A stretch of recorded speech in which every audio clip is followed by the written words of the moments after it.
Mauvais Studio. Je suis Michel Tuttle.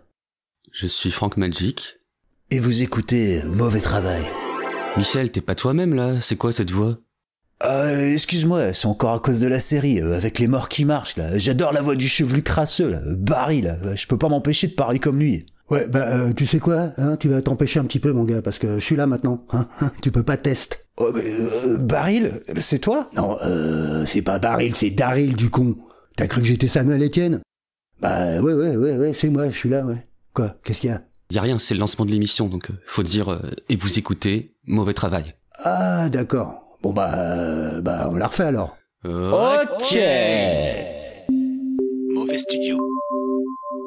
Je suis Michel Tuttle. Je suis Frank Magic. Je suis Daryl Dixon. Et vous écoutez Mauvais Travail. Michel Tuttle. Frank Magic. Ouais, la vache. Mauvais travail. Ça éclabousse. Toujours plus d'importance. Frank Magic. Michel Tuttle. Bordel, ils nous volent notre travail. Et moi. Ce manque d'humilité en face de la nature qui se manifeste ici me terrifie. Frank Magic. Michel Tuttle. Le sort de la terre va dépendre de vous.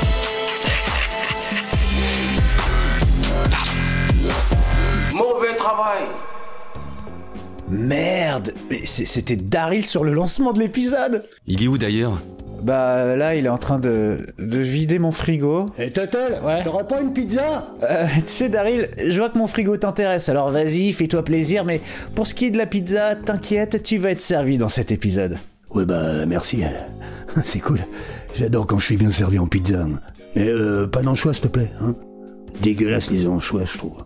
Ah, aussi, j'ai une salle de bain tout confort avec baignoire, alors si ça t'intéresse aussi, bah demande pas, vas-y, c'est tout droit au bout du couloir, et j'ai des produits miracles du genre shampoing. Non, mais ça va, t'es gentil, hein, ça va aller. Ok, c'est toi qui le dis, mais ok, je respecte chacun son mode de vie. Ok. T'es un mec ouvert, Michel, je respecte ça. Mais là tout de suite, on a de la pâte sur la planche, alors Michel, pour la première fois, pas de mauvais travailleurs du mois, mais ne vous inquiétez pas les petits mauvais, il va y en avoir quelques-uns dans la séquence qui suit. Tout à l'heure, on s'écoutera le dernier Big Fla et Holo qui sont encore venus dans les mauvais studios pour nous raconter leur vie et nous faire la leçon au passage.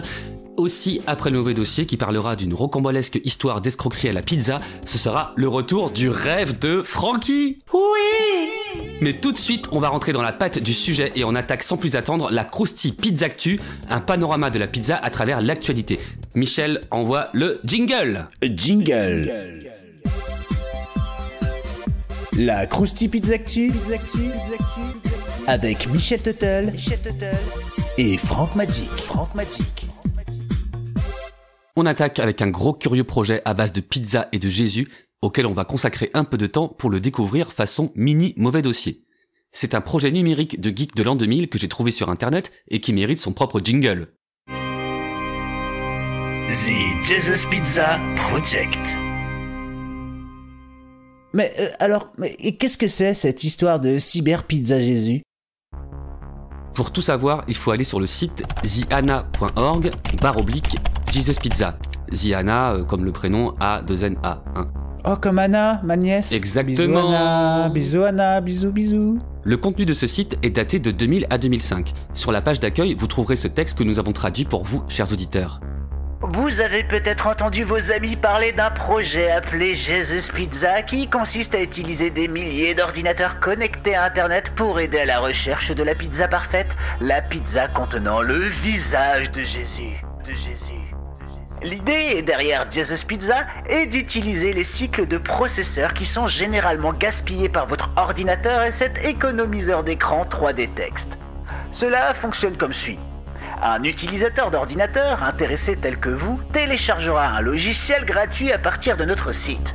Lorsque votre ordinateur est inactif, le logiciel télécharge des images de pizza sur le point d'être mangées par des pirates, des codeurs, des geeks en herbe du monde entier. Il analysera ces images et signalera toute correspondance probable. Étant donné que d'autres tests ne se produisent pas en temps réel, notre système enverra un avertissement aux futurs mangeurs de pizza et nos chercheurs effectueront d'autres tests. Après cette entrée en matière sur la page d'accueil, vous allez vous saisir de votre souris et cliquez sur What do we expect to find? Qu'espérons-nous trouver? Sur cette page, vous découvrirez quelques photos de pizzas divinement garnies et pas que du faciès de Jésus, avec par exemple Shiva et ce commentaire. La progéniture de Shiva Ganesha est traditionnellement représentée comme un homme ventru à tête d'éléphant. Dans sa main gauche se trouvent des fleurs. Dans sa main droite, une hache cérémonielle stylisée. Dans sa troisième main, le morceau cassé de sa défense. Et dans sa quatrième main se trouve un bol de mangue. On trouve aussi une pizza décrite comme ceci. Un sauveur d'une autre saveur, Che Guevara, trouvé par l'H anonyme. Cette tarte évoque une image familière. Ou encore un commentaire sans photo. Nous avons également entendu des rapports d'observation de la Vierge Marie dans des pizzas, mais personne n'a pu vérifier les rapports des enfants. Nous soupçonnons la moisissure bleue. En bas de la page, c'est ce que je préfère. Il y a 2 images de pizza avec d'abord ce titre « Nos espoirs pour l'avenir ». À titre de comparaison, voici une interprétation d'artiste de ce à quoi nous nous attendons à ce que la seule vraie pizza Jésus ressemble. L'image de gauche montre le visage de Jésus formé sur une pizza à base d'ingrédients que je n'arrive pas trop à identifier. Il doit y avoir des lardons et du fromage, ça c'est sûr. Et l'image de droite est une vue de dessous. À gauche, la conception de la pizza canonique par notre artiste vue de dessus. Comme vous pouvez le voir, il ne s'agit que d'une esquisse approximative et la vraie Jesus Pizza peut s'en distinguer sur un ou plusieurs points importants. La plupart des représentations de Jésus présentent une auréole autour de sa tête. Quel halo plus sacré qu'une croustillante pizza chaude! À droite, pizza canonique vue du dessous. Cette interprétation est, encore une fois, évidemment seulement la conception de notre artiste. Autre que de porter le stigmate, la marque de la souffrance du Christ, qui sait quelle autre merveille nous pouvons voir dans la vraie chose. Revenez sur la page d'accueil et allez faire un tour sur la page du site qui s'appelle The Pizza on Christendom, la pizza et la chrétienté. Vous y verrez du vitrail en pizza et un historique de la pizza dont voici la conclusion. Comme on pouvait s'y attendre, il existe aujourd'hui des factions de pizza. Certains restent sur la pizza margarita du nom de la pizza cuite pour le roi Umberto Ier d'Italie et la reine Margherita en 1889. Bien que la pizza trouvée par notre projet puisse bien être dans cette mode classique de mozzarella et de basilic, elle pourrait tout aussi bien ne pas être une pizza si appréciée. En revenant aux racines des évangiles, nous sommes rappelés à l'esprit de l'œcuménisme. Que la pizza ne divise pas les hommes. Puisse-t-elle les unir alors qu'ils cassent la pizza avec les mystères de l'univers qui s'offrent à eux. Alors maintenant, vous allez aller cliquer sur Evidence for the Skeptical, Other Images of Jesus. Preuve pour les sceptiques, autres images de Jésus. Là, vous trouverez un florilège de supports du visage du Christ, photos à l'appui pour certains. Bâtonnet de poisson, Poêle à frire, porte de placard au Massachusetts, fenêtre de salle de bain en Floride. chapati à Bangalore en Inde. C'est quoi du chapati? C'est du pain sans levain et celui-ci depuis a été mis sous vitrine dans une église. Fin 2002, il avait déjà été visité par au moins 20 000 pèlerins. Et pour finir, au début des années 90, en Floride, une femme a été bénie avec un sandwich au fromage grillé portant l'image sainte de la Mère de Dieu. Diane Dweezer a déclaré « J'ai presque pris une bouchée de Marie avant de remarquer l'image sainte. » Elle a finalement vendu son croque-Jésus pour $28 000 sur eBay. Vous trouverez également une foire aux questions au sujet du logiciel à télécharger sur le site. Extrait. Ai-je besoin de savoir quoi que ce soit sur les pizzas ou la théologie? Vous n'avez même pas besoin de vous soucier du nombre de Jésus pouvant tenir sur une pizza familiale. Nous nous occupons de tout cela pour vous. Pourquoi certaines pizzas prennent très peu de temps à analyser? Le logiciel analyse d'abord le caractère aléatoire global des garnitures de la pizza. Les pizzas, très aléatoires, qui ne contiennent ni visage, ni rune, ni rose, peuvent être traitées assez rapidement. Les pizzas, moins aléatoires, doivent subir une analyse plus approfondie. Est-ce que je serai crédité si je trouve la pizza Jésus? Bien sûr. Comment la puissance de calcul des croyants se compare-t-elle à celle des superordinateurs existants? Nous n'aurons qu'à voir. Allons maintenant faire un tour sur la page des retours d'utilisateurs. Extrait. Avant, je voulais utiliser ma puissance de traitement pour ma propre gloire. J'étais égoïste et ne pouvais pas partager, mais par la grâce de Jésus, j'étais guéri. C'est le jour où j'ai décidé de dédier mes ordinateurs à la recherche de Jésus. J'applaudis vos efforts pour automatiser cette tâche chronophage. Pourtant, je suis profondément fâché. Et si cette technologie tombait entre de mauvaises mains? Par exemple, à ce moment précis, vos utilisateurs pourraient être involontairement à la recherche de Satan. Êtes-vous sûr à 100% que vos propres serveurs sont suffisamment en sécurité pour résister à la tentation? Je n'ai pas encore trouvé la Jésus Pizza, mais j'ai essayé de faire ma part. En plus de mettre mes 6 ordinateurs à la tâche, j'ai commencé à manger de la pizza à chaque repas. Louer le Saint-Doux. Je vais voir aussi si je peux demander à ma famille de m'apporter son aide pour que tout le monde utilise le code et manger plus de pizza. Et dis-moi Francky, tu l'as testé le logiciel pour trouver le visage de Jésus? Bah j'aurais bien aimé, mais je suis tombé sur une page 404 quand j'ai voulu le télécharger. C'était il y a 20 ans tout ça. Hein. Et Francky, tu crois qu'il a vraiment existé ce logiciel?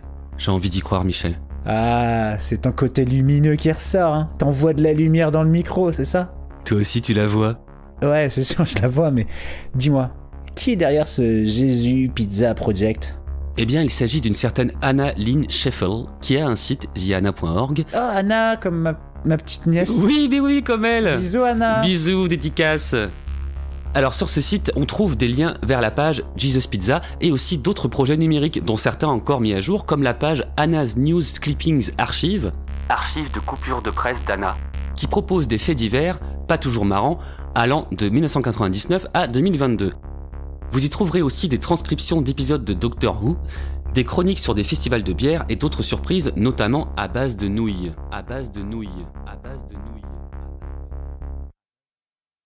La Krusty Pizza Actu. Maintenant, on revient à la pizza avec un autre sujet. Krusty Pizza Actu, ça se passe en 2007. C'est la mésaventure d'un certain Loïc Hansan de Singapour, pilote d'avion, qui a fait une mauvaise blague à un collègue en lui faisant livrer des pizzas et du McDo sans prévenir par 3 enseignes différentes, dont 2 de pizza. C'est une bonne plaque!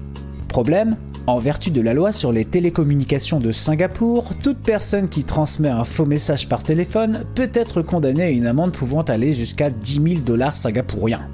Vous convertirez en euros, c'est pas notre problème. Et aussi il y a une peine d'emprisonnement pouvant aller jusqu'à 3 ans. Bon, heureusement pour ce mauvais blagueur, il n'est pas passé par la case prison, mais il a dû raquer quand même 4 000 $ et il a été suspendu. La Krusty Pizza Actu. Nous passons maintenant à l'innovation à base de pizza avec ce produit lancé par la marque française Demeter en 2013. Il s'agit d'une eau de Cologne qui sent bon la sauce tomate, la mozzarella, les oignons. Vous l'avez deviné, ce parfum, sobrement nommé pizza, sent la pizza. Existe aussi en gel douche, lotion pour le corps, en diffuseur pour le bureau, la chambre ou la bagnole.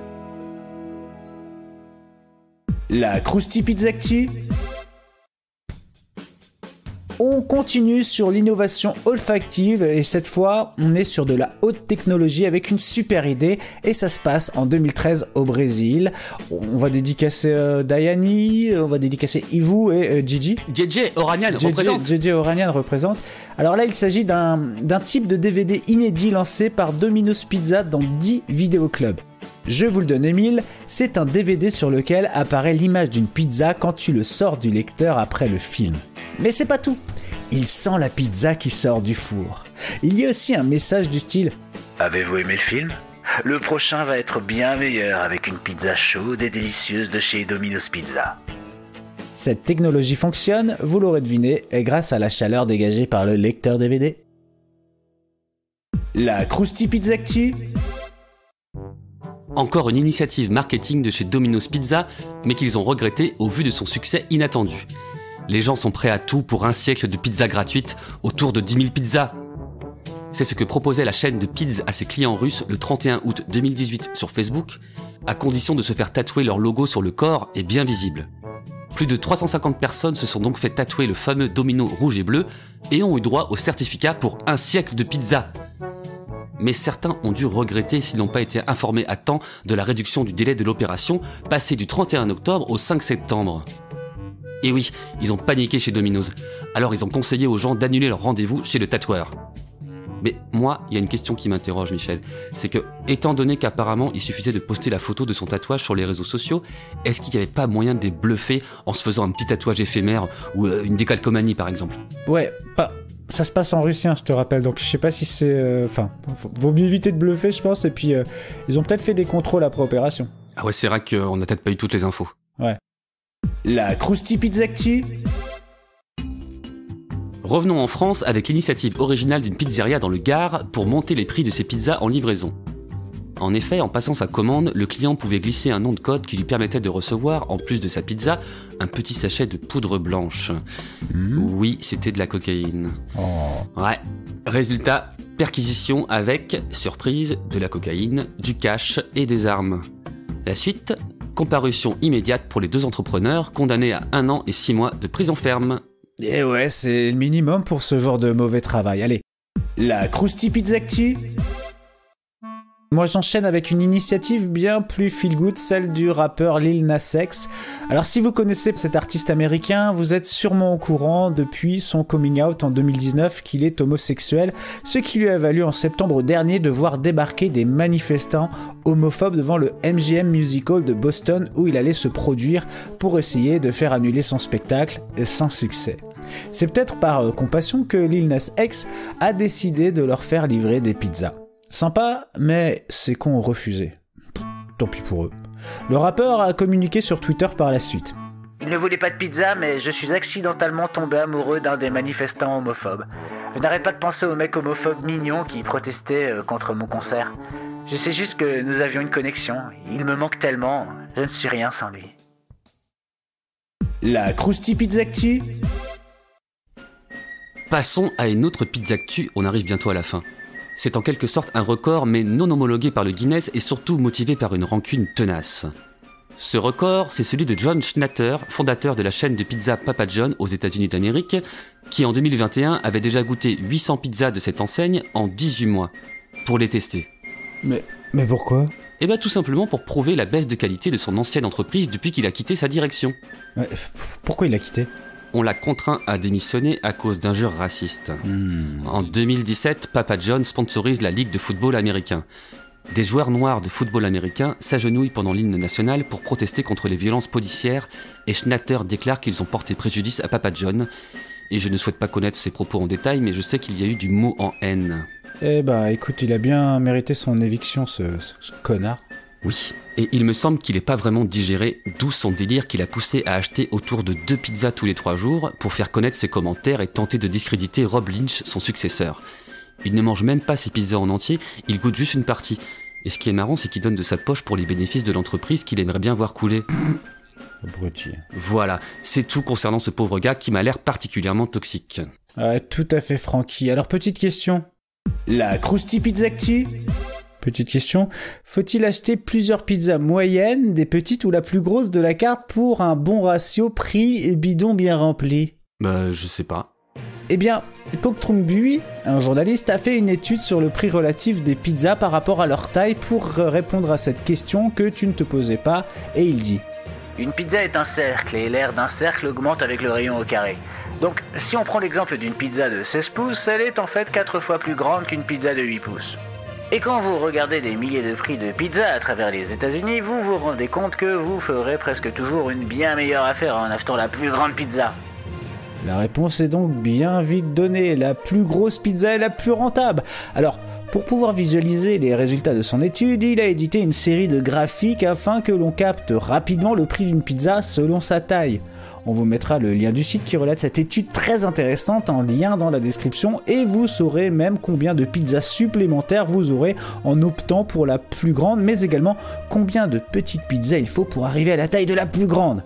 Bon, l'étude est américaine donc on est en dollars et en pouces, mais j'invite les petits mauvais mathématiciens ayant opté pour maths option pizza au bac à nous faire une étude adaptée au marché européen. Merci Michel. Bon je crois qu'on a fait le tour des pizzas actu et c'est le moment de passer à cette terrible histoire de Camion Pizza. Mais avant, on s'écoute Big Fly Hollow avec Avant on savait pas, extrait de leur dernier album. Cette fois on a grandi, on vous le jure, tout de suite dans Mauvais Travail. La Krusty Pizza Actu avec Michel Tuttle et Frank Magic. Hey, on est de retour. Yeah. Faire plaisir aux fans. Moi c'est Holo. Moi c'est Big Fla. C'est parti. On a les mêmes voix. On n'avait pas compris, mais maintenant on sait. Hier on savait pas, mais maintenant c'est ok. Du coup on a changé, du coup on a grandi. Big Fla s'est bien calmé et Holo a mûri. Avant je m'énervais contre les ouvertures faciles, alors qu'il y a toujours eu un destin, quel imbécile. Je connais nos défauts et j'en ai fait un inventaire. Holo est con et c'est comme ça putain, puis c'est mon frère. En fait le truc c'est que c'est plus complexe, me dit ma mère. Holo est arrivé 9 mois juste après que mon père était parti 1 an, c'était pour un voyage d'affaires. À bien regarder sa tête dépourvue d'un drôle d'air, qui me dit bien quelqu'un, mais pour sûr c'est pas mon père. On dirait Monsieur Choupi, le voisin de derrière, celui qui arbore une tête comme une montgolfière. À bordel, mais bien sûr c'est lui, maintenant c'est clair. On n'avait pas compris, On m'avait pas compris. mais maintenant on sait. Mais maintenant on sait. Hier on savait pas, Hier on savait pas. mais maintenant c'est ok. Mais maintenant c'est ok. Putain je préférais quand on parlait escalator. Les sujets trop profonds ça nous va pas, ouais c'est la mort. Mais je dirais pas à Big Fla la vérité sur son sort. Les parents l'ont trouvé dans un panier dans le Vercors. En même temps je ne vais pas en parler s'il ignore. C'est pas le sujet qu'on aborde même pour un disque d'or. Je suis à côté dans la cabine, espèce d'abruti. T'es vraiment le fils de cet imbécile de Choupi. Je vais te défoncer tes bouillants, tes mon spaghetti. Tu vas pas revoir le jour et tu vas pas revoir la nuit. Écarte-toi bordel faux frère, je t'aurais averti. T'as vraiment joué au con et maintenant Benoît tu me dis. J'ai toujours pas compris, mais maintenant j'essaie. Qu'hier je savais pas, mais maintenant c'est pas mieux. Du coup j'ai pas changé, du coup j'ai pas grandi. Big Fla c'est pas galné, c'était pour la story. J'ai toujours pas compris, t'as rien compris. Mais maintenant j'essaie, j'ai rien du tout. Frérot, que dalle. Frérot je t'aime, non pas moi, finis les albums. Zéro. Frérot je t'aime. Non pas moi, finis les albums. Mais reviens. Zéro. Faut faire du rap pour les enfants.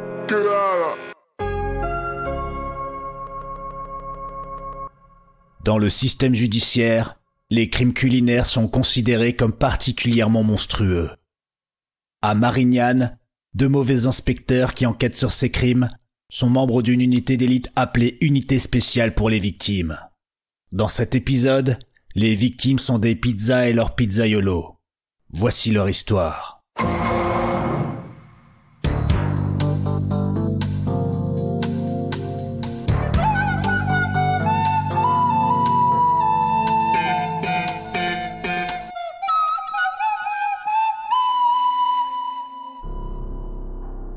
En cette fin d'année, nous sommes tombés sur un article du magazine Society de Mark Hervez et Michael Simsolo du mois de juillet 2015. Il faut avouer que les magazines dans la salle d'attente du vétérinaire attitré de Ruffo sont datés, mais ce n'est pas le sujet. Dans cet article, il y est question d'une affaire que nous avons longuement hésité à aborder de par la violence des faits. Nous invitons donc les personnes les plus sensibles à s'éloigner de cet épisode.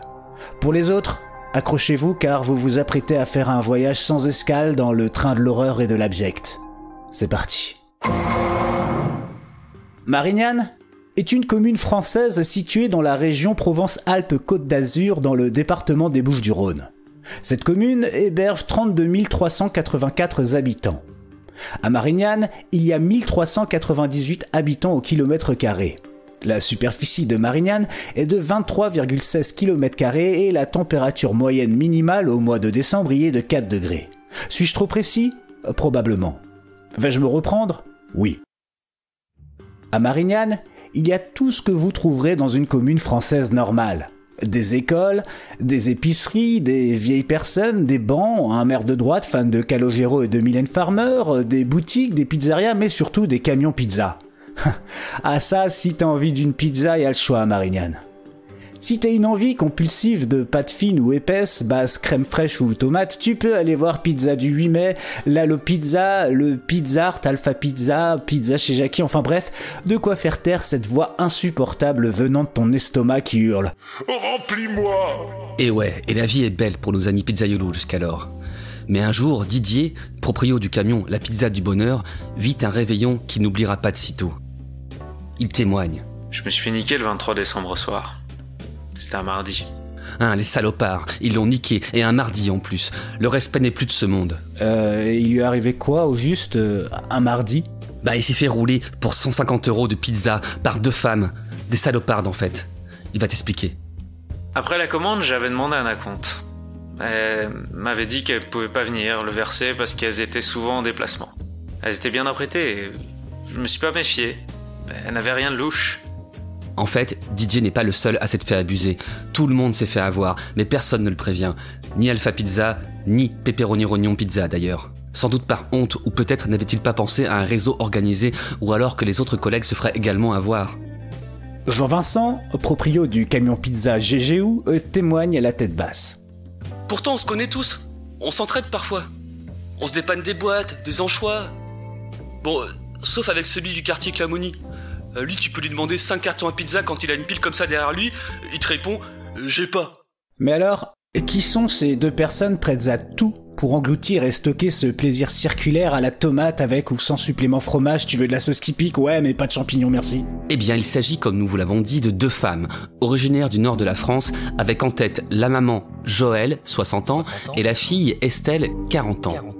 Et tu sais combien de pizzas elles se sont gérées, nos 2 terreurs de Marignane? Bah, j'ose imaginer. Alors attends, elles sont 2, alors si elles mangent 2 pizzas chacune par jour... Non, attends. Non, 200, t'emmerdes pas, on a les chiffres. Ah ok. Ouais, mais alors en combien de temps? Parce que, imagine, 200 pizzas, bon, si elles en mangent genre, 15 par mois et que je mets un petit supplément fromage... Non, mais et quelques 200 en un an, Michel. Ah. Laisse-moi donner tous les éléments, sinon ça va faire comme la fois où t'as voulu compter jusqu'à 1000 et que t'es tombé dans les pommes. Ok. Eh ouais. Elles ont donc effectivement extorqué 200 pizzas en un an à des camions pizza situés à Marignane et dans des petits bleds à côté, genre Gignac-la-Nerte ou Saint-Victoret. Jean-Vincent, d'ajouter? Rien que sur Marignane, on est une dizaine de pizzaiolos à avoir un camion. Ouais. Et elles ne se sont pas contentées de taper sur les camions pizza. Oh non, puisqu'elles ont également escroqué des pharmacies, des magasins de fringues et autres salons de beauté.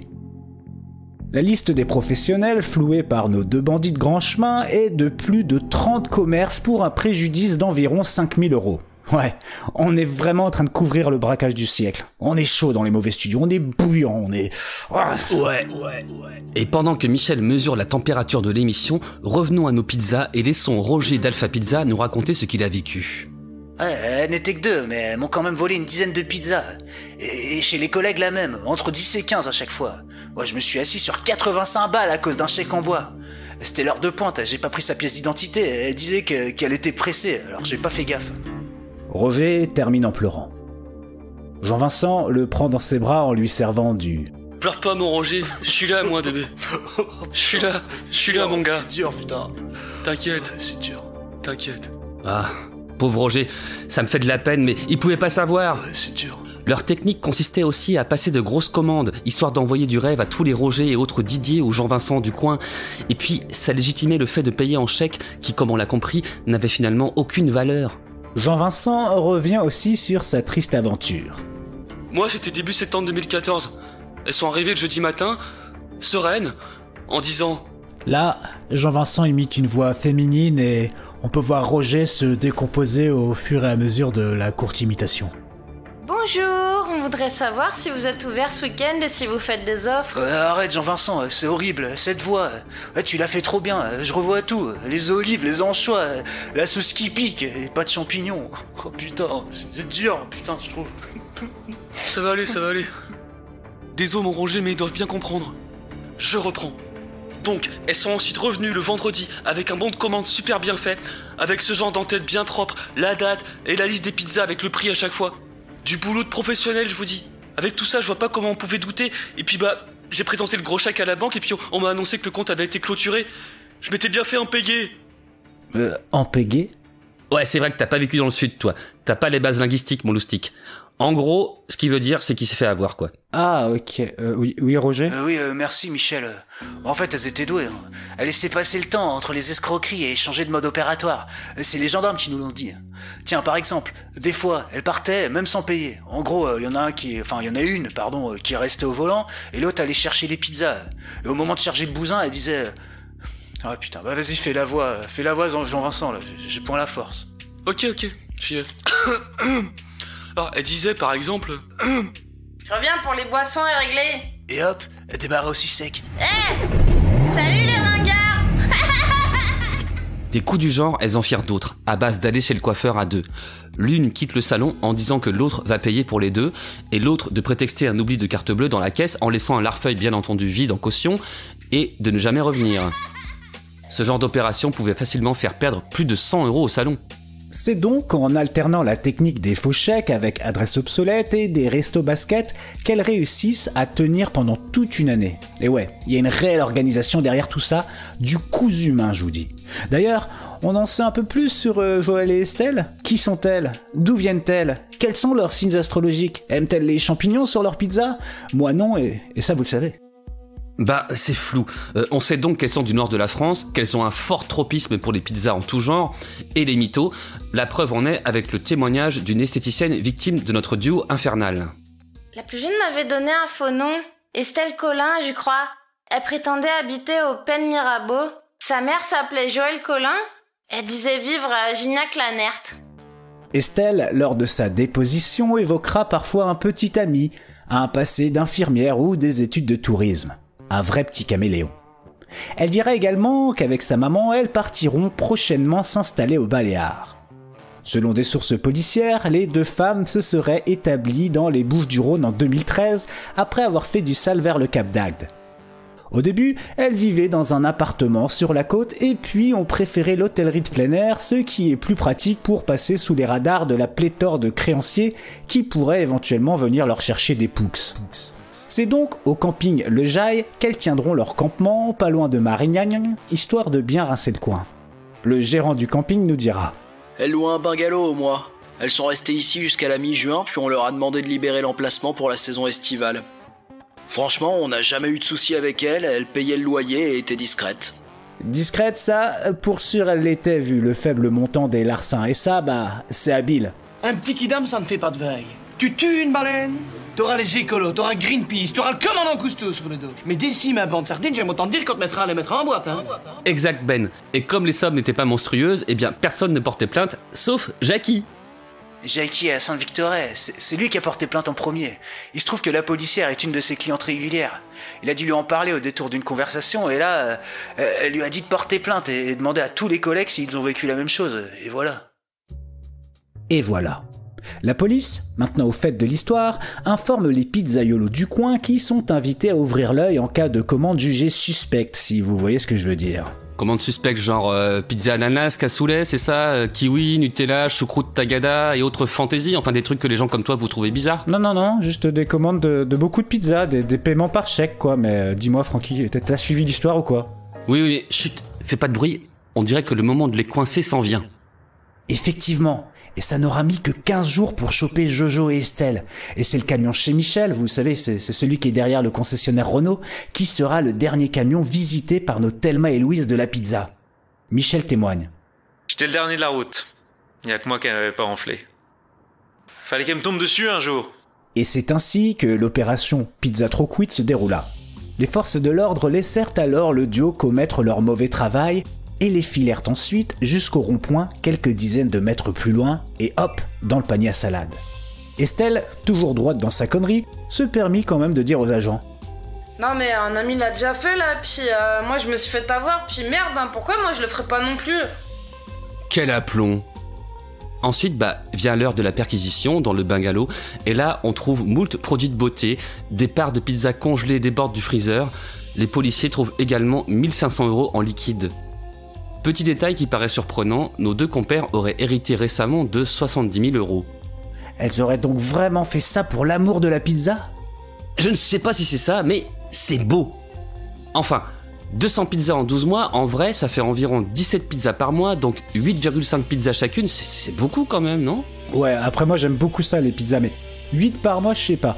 Bref, elles disent qu'elles ont mangé une partie, en congelé quelque part et donné le surplus à des SDF, et si c'est vrai, ce sont un peu les Robins des bois de la pizza. En tout cas, lors du procès, elles ne font pas le voyage et ce sont les proprios de Camion Pizza qui se tapent toutes les narrations de vol dont ont également été victimes leurs collègues. Ah ouais, ça fait des heures qu'on est là, on va perdre notre soirée de boulot. J'aimerais demander une compensation supplémentaire, tiens. Genre 200 €. Les collègues de Jean-Vincent revendiquent la même chose et obtiennent gain de cause. Les juges condamnent Joël et Estelle à 1 an de prison ferme en première instance.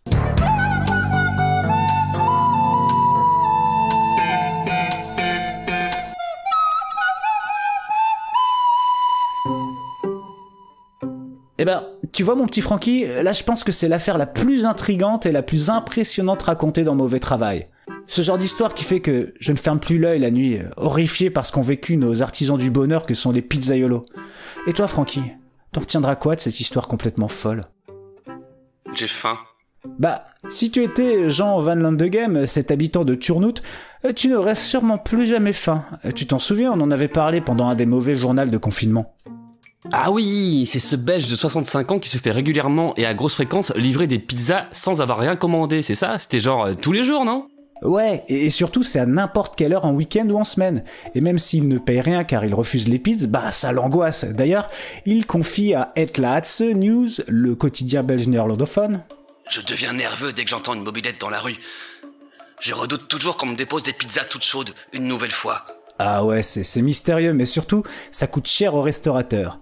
Tiens, une fois, Jean a reçu 14 pizzas et une autre fois 10 livraisons en une journée. De quoi devenir fou. Jean a appelé plusieurs fois la police, mais en vain, puisque même eux ne trouvent pas le petit plaisantin qui, mine de rien, gâche bien la vie de notre soixantenaire. Et d'ailleurs, il n'est pas la seule victime dans cette histoire, puisqu'une de ses connaissances, elle aussi, vit ce cauchemar. Jean nous dit. Des pizzas qu'elle n'a même pas commandées, depuis 9 ans aussi. Parfois tous les deux le même jour. Quand cela arrive, nous nous prévenons donc mutuellement qu'il faut s'attendre à une livraison. Il est donc vraisemblable qu'il s'agisse d'une personne de notre entourage commun. Mais maintenant, je veux vraiment savoir de qui il s'agit parce que je n'en peux plus. C'est ce qu'a confié l'homme de Turnhout, qui promet que celui qui l'importune depuis tout ce temps passera un sale quart d'heure quand il sera découvert. Ouais. Et comme on s'était intéressé à cette histoire lors du confinement vers avril-mai 2020, eh bien nous n'avions pas fait de mise à jour, mais sachez que le Het Laatste Nieuws est revenu rendre visite à Jean en décembre 2020. On va la faire courte. Jean ne recevait plus de pizza depuis 6 mois à ce moment-là. D'ailleurs, entre-temps, l'histoire avait fait le tour du monde. Jean a même reçu l'appel d'une radio américaine. Est-ce tout ce Barnum qui a fait flipper le coupable de cette blague? Nous ne le saurons probablement jamais. Mais si notre soixantenaire n'est plus victime de tout cela, il n'en est tout de même pas encore tout à fait remis. Je ne parviens pas à retrouver la sérénité. Une mobilette passe, une voiture s'arrête devant chez moi et je commence à trembler. Encore aujourd'hui. Ouais. D'ailleurs, au moment de prendre la pause pour illustrer l'article du journal belge, le bonhomme doit se saisir de quelques boîtes de pizza vides, ce qui a pour effet de le liquéfier, confie un journaliste. Bon, on ne va pas s'éterniser sur cette histoire, mais sachez que la police pense que les auteurs sont un couple d'amis de Jean, vivant pas loin dans la même commune. Jean, lui, n'est pas convaincu. La police accuse aujourd'hui mes amis ou leurs enfants d'être responsables de tout cela. Tant pour les livraisons chez moi que chez eux. Il y a quelques semaines, leurs GSM et ordinateurs ont même été saisis dans le cadre de l'enquête. Mais moi, je suis persuadé qu'eux n'ont rien à voir avec tout cela. Ce sont mes amis depuis 10 ans déjà. Et qui se commanderait soi-même des pizzas sans en vouloir? Doute-t-il? Aurait-il voulu brouiller les pistes? Si l'hypothèse de la police est avérée, cela serait un nouveau coup dur pour Jean Van Landegem. Bon, on va pas se mentir, perso je suis assez persuadé que c'est le couple puisque ce sont eux qui disaient également avoir été victimes du commandeur de pizza fou et je trouve que la ficelle est un peu trop grosse. Et voilà, nous clôturons notre dossier pizza et nous le rangeons dans nos mauvaises archives en espérant ne jamais avoir à y revenir. Générique.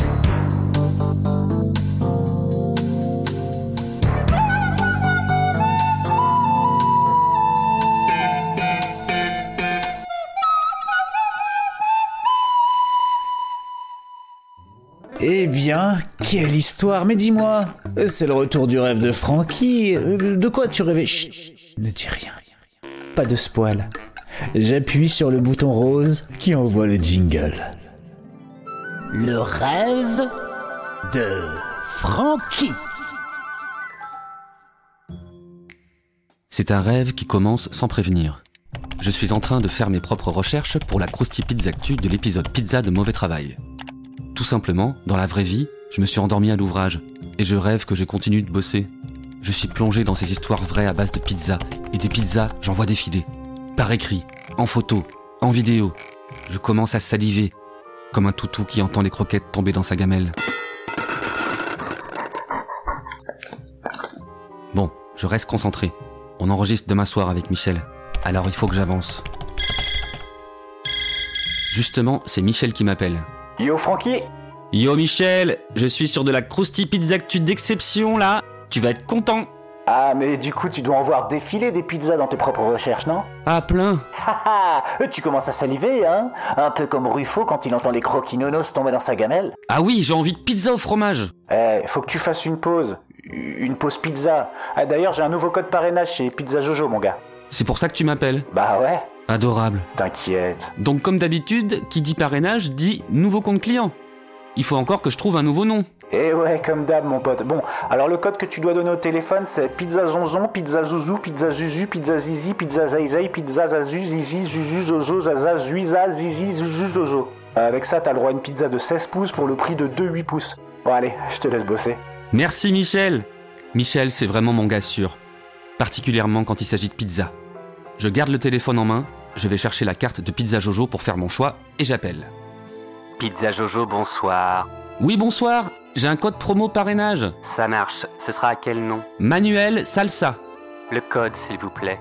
Pizza Zonzon, Pizza Zouzou, Pizza Zuzu, Pizza Zizi, Pizza Zaizai, Pizza Zazu, Zizi Zuzu, Zozo Zaza, Zuiza Zizi, Zuzu, Zozo. Monsieur Salsa, vous avez droit à une pizza de 16 pouces pour le prix de 2 8 pouces. Au passage, avec cette promo, je me suis bien fait avoir. On remplit ma fiche client en quelques secondes. J'ai l'habitude avec les codes parrainage de Michel. Vous avez fait votre choix?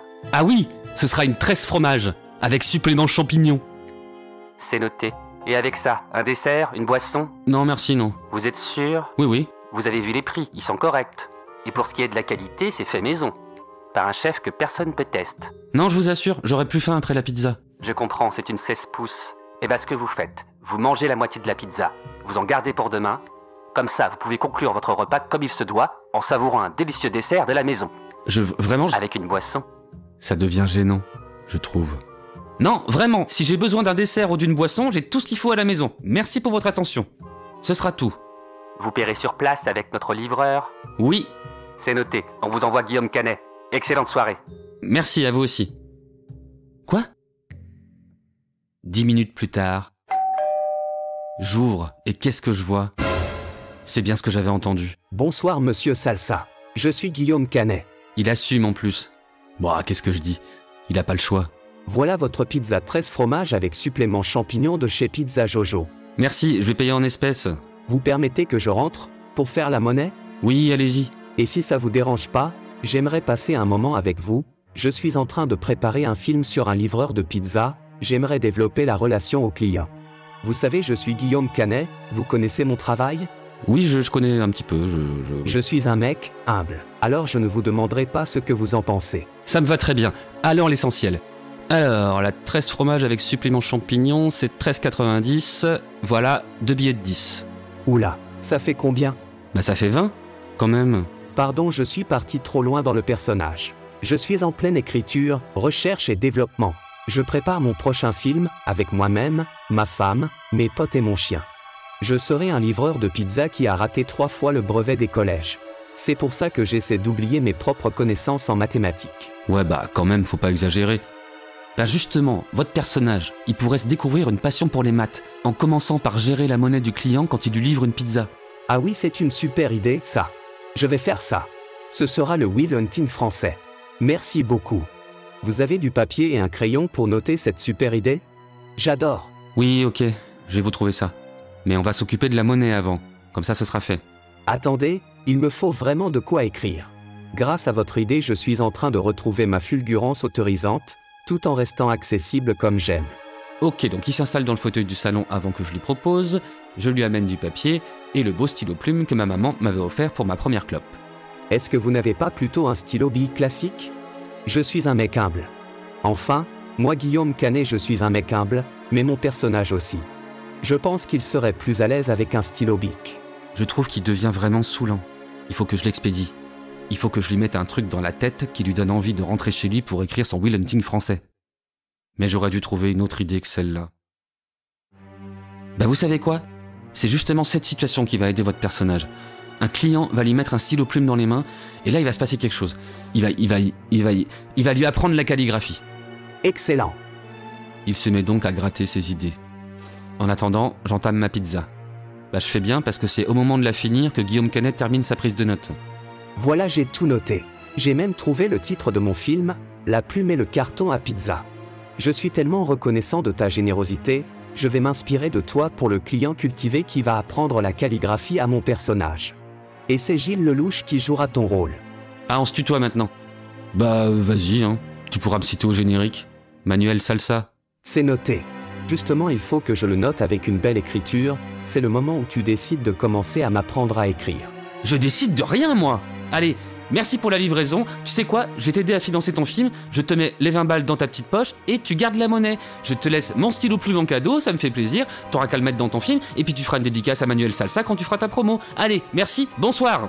Je ne quitterai pas ton appartement, tant que tu ne m'auras pas appris la calligraphie avec ton stylo plume que ta maman t'avait offert pour ta première clope. Et puis quoi encore?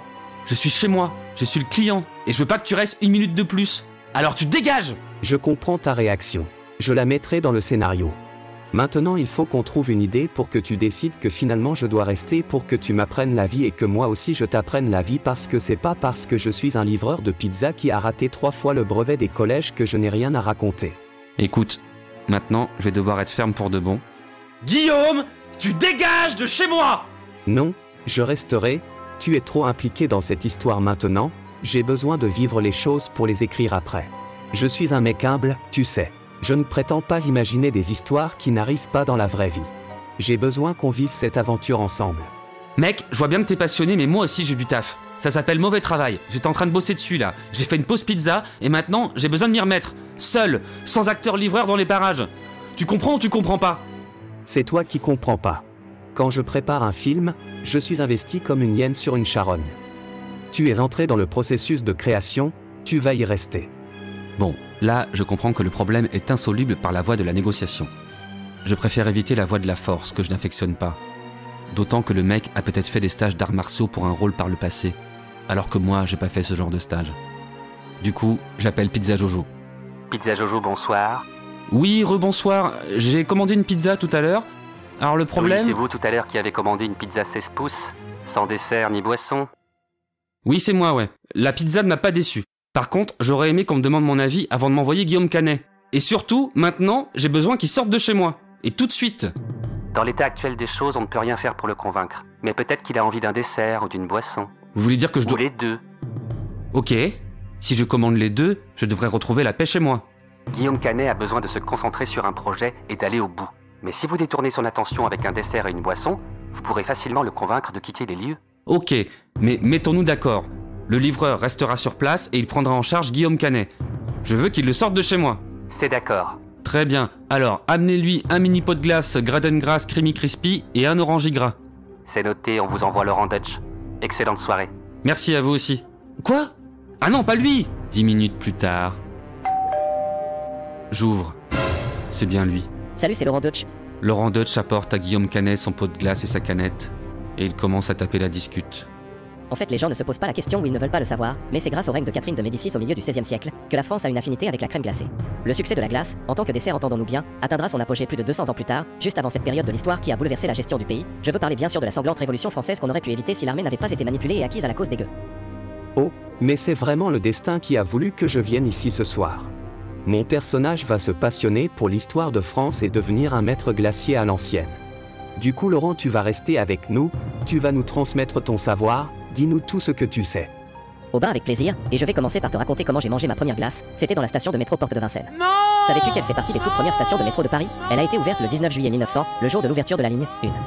Merci Laurent, c'est vraiment passionnant, j'ai besoin de toi dans mon équipe, on va faire un film avec un livreur de pizza qui sait pas compter et qui est trop pauvre pour s'acheter un vélo, alors il fait ses livraisons en métro, et un jour il rencontre un client qui va lui apprendre la calligraphie. Non! Non! Non! Au bar avec plaisir, et je vais commencer par te raconter l'histoire de la toute première livraison de pizza de l'histoire. En 1889, la reine Margherita se rend à Naples pour la première fois. Un soir, elle demande à ce qu'on lui prépare une spécialité typique de la région. Le meilleur pizzaiolo de la ville, Raphaël Esposito, honore la commande avec 3 recettes de pizza, dont une avec du basilic, de la mozzarella et de la tomate, en hommage au drapeau italien. Ce sera le coup de cœur de la reine, au point qu'elle lui donnera son nom. Raphaël Esposito a amené lui-même ses pizzas, c'est donc le premier livreur de pizza de l'histoire. Merci Laurent, c'est vraiment passionnant. Le rêve de Francky. Merci Francky pour ce partage, et il est déjà l'heure de se dire au revoir, mais avant tout, disons merci à nos comédiens, à savoir Roland Blouret dans les rôles des pizzaiolos, Tiffen Fenwick dans les rôles d'Estelle, Joël et l'esthéticienne, et enfin Ben de Violence dans son plus grand rôle, le rôle de sa vie. Arrête Graine de Violence, fais des rôles pour nous tout le temps. Le gestionnaire de camping. On ne remercie pas Daryl qui apparemment est en plein spin-off. Tu crois qu'il va revenir ? Bah écoute, il m'a dit achète des croquettes, de la bouffe, et pas d'anchois. Les anchois c'est dégueulasse, je trouve. Mais les Twinkies, hésite pas, et tocard. Sympa le mec. Ouais. Allez. C'était mauvais travail. Générique. Salut. Quoi ? Qu'est-ce qu'il y a ? Bonne journée. Bon appétit. Mauvais travail. En grattant la tête du chien. Hey Tuttle, t'aurais pas une pizza ? Une pizza ? Pizza ? Déjà mercredi ? Ah, enfin 18h. Joyeux lundi au boulot. Déjà mercredi. Allez, plus que 2 heures. J'adore quand je suis bien servi en pizza. Pizza ? T'as pas fini la vaisselle. Pizza ? Enchaîne un autre épisode alors. Dégueulasse les anchois, je trouve. Et puis si c'est un peu plus long, bah on passera à l'aspirateur. Et abonne-toi. Ah ouais ? Ouais, fais sonner la cloche. Bonne idée. Ça coûte rien. Non, rien. Une simple pression du doigt. Pizza ? Ce genre de décision sans grandes conséquences fâcheuses. Pizza ? Y'a quoi dans le frigo? Y'a rien du tout. Y'a quoi dans le frigo? Y'a rien du tout. Y'a rien du tout. Y'a rien du tout.